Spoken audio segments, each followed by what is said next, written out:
Good morning, afternoon, or evening, whatever time it happens to be you're watching this video. No, it's not quite an update video, though I am in the process of doing some sculpting. I have been asked by several people I'm acquainted with, and we get to talking about oh, what do you do? And I'm like, well, I build scale plastic models. They're like, oh, what do you mean scale? Well, that's what we're going to discuss briefly. What is scale as it pertains to the models we work on?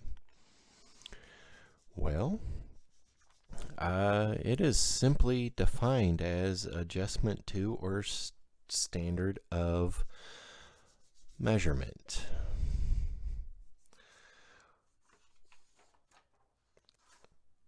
In this case, building models, you're building a reduced in size version of an actual person or object.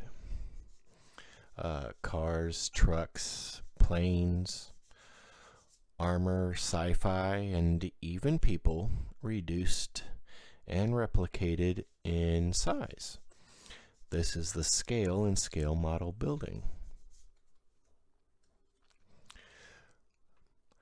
Understanding the scale of a kit is as simple as understanding that the 1 that precedes the second number means 1 inch. The second number is how many inches the 1 equals to. Example, this van and the truck bed that I'm going to attach to the van are both 1/25th scale, meaning 1 inch of this model equals 25 inches of the actual item.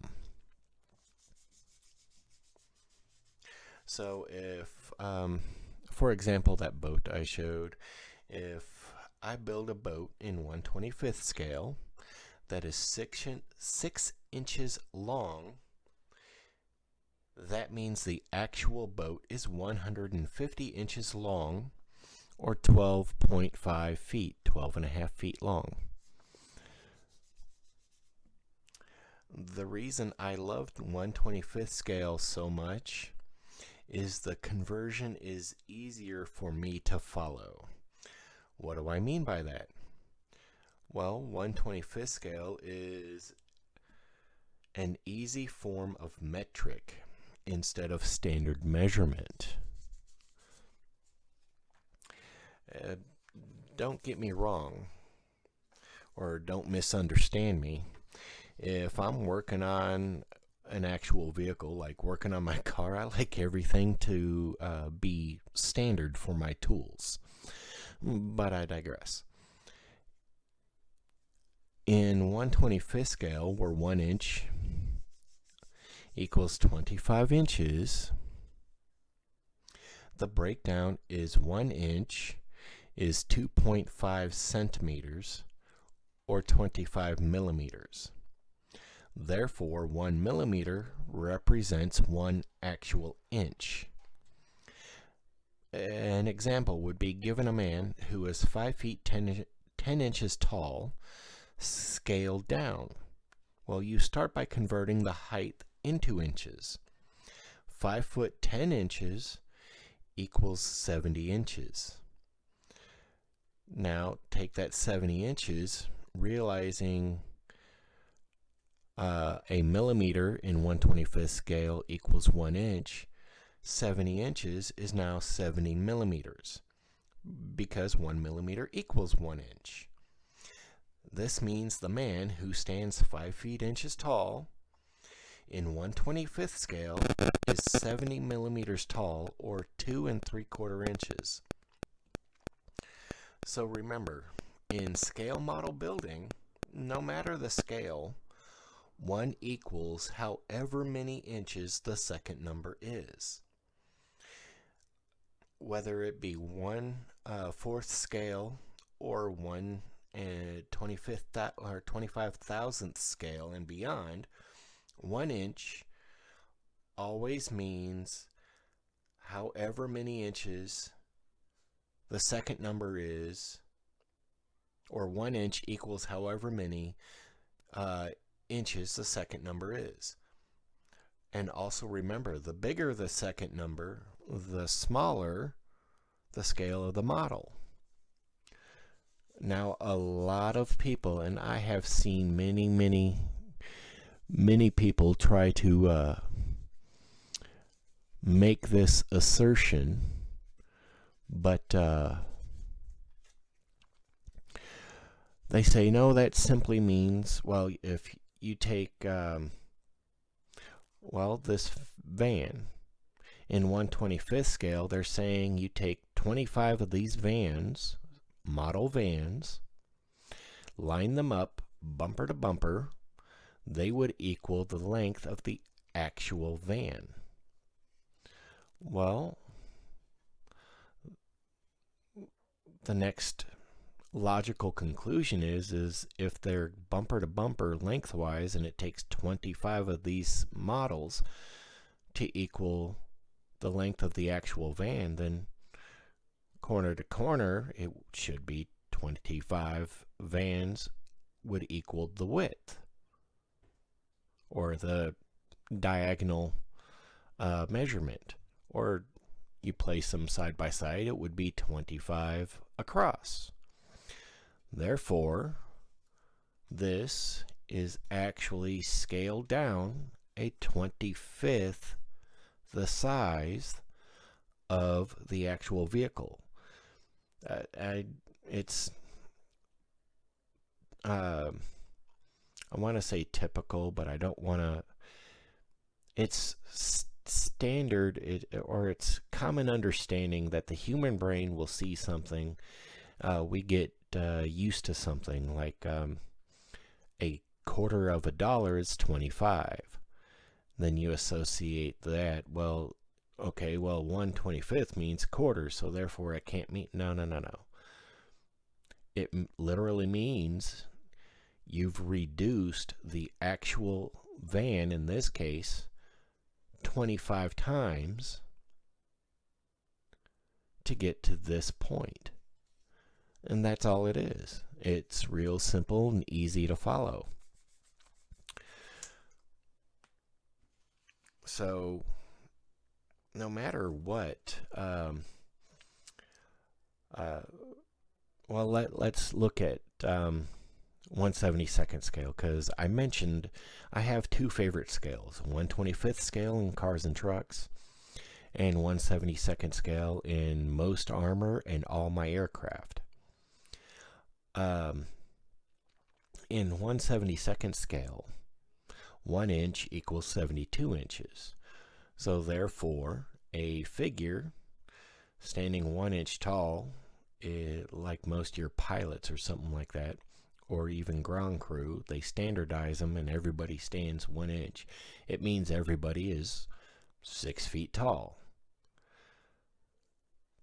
But if you wanted to build something, a diorama to go with your, we're going to stick with aircraft. If you wanted to build a hangar for your P-51 Mustang, and we'll call it a personal hangar, you include your little office,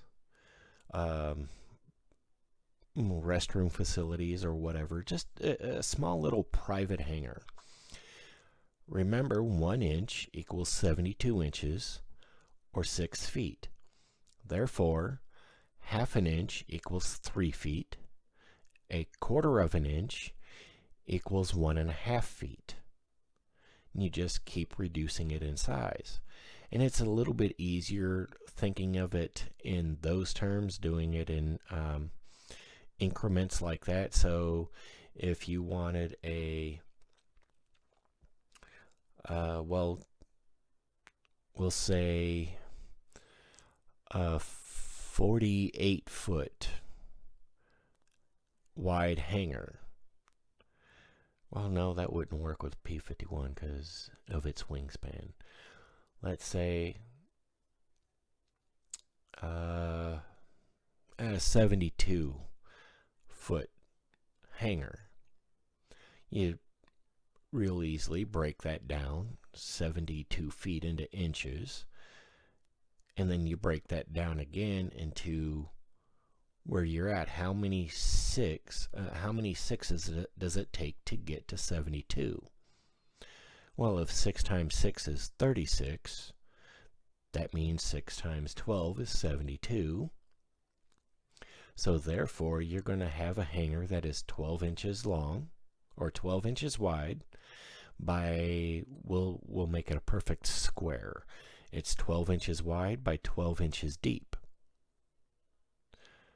So therefore, that's how big your hanger as a diorama is going to be, and your P-51 will fit nice and snug in there with your little office space, little weather station facilities, maybe a bunk or something like that, all off to the side. But anyway, I digress. That is how you break down scale. And, well, obviously you can see where we're at on the Phantom build. It's just this process of molding what we have here. It's a bit of sprue goo, as you can see. I have to add a little bit more. But once I have this properly sanded down, it'll be a little bit easier to work with. I have to work on this side a little bit more, but there's just sanding dust everywhere. The rest of this, the bulk of this will actually get sanded down once I have the roof raised and the bed attached.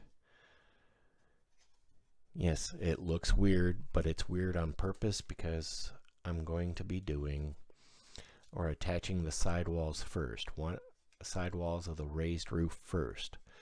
Once I have those placed exactly where I want them, I will put in braces, and everything will be solid and braced up here, and then I'll be able to cut down and then file the rest of it so everything is nice and seamless.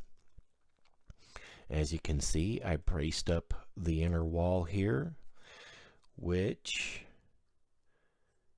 if you break out the balsa wood here, I formed balsa wood. I've just got to finish shaping it or cutting down, and now that I have my final stuff, and this, I'm going to have some actual wood paneling walls. And when I go to actually attach these, they will be formed. So they will actually follow the curve of the inside of the body. Of course, I got to stain these and whatnot, but these don't get attached, obviously, until after prime and paint. But I have everything situated. I'm going to stain these a little bit. But you see where we're at. This here's the back door. And yes, once I've got this worked out and shaped, I will be, where'd it go? Not that one. I've got so many pieces here. All right, I will be closing off the side door. I will be reattaching that because I think it'll just flow better. But I'm going to scratch build a back door. I thought about using this back door here, but I didn't want to mess with straightening it out or anything like that and making it flat, because the window that fits it is also curved. So I do have some clear plastic I'm going to use as window, and I'm going to scratch build a door. I'm going to do a door frame once I have this shaped, and then the bracing in here. I'm going to put my well, I'm going to use this as an example. My really thin sheet styrene is going to go in as door frame, so it'll all work. And then I'm going to make the door, I'm pretty sure I'm going to do the door wooden, but I'm going to have it open so you can see on the inside. I've got something planned for this thing. It's still, the paint scheme and everything is still kind of secret, because it's, you know, what secret, but I think you'll enjoy it. I'm going to decorate the interior a little bit, especially here. I'm going to carpet this area, but I am going to do something special, and I hope you enjoy it. In the final reveal, we'll have the update video on Sunday, and hopefully not this coming Wednesday, but the Wednesday after, I'll have a final reveal. If not, it'll be not next Sunday, but the Sunday after. So yeah, so follow along and keep track. Watch this build unfold.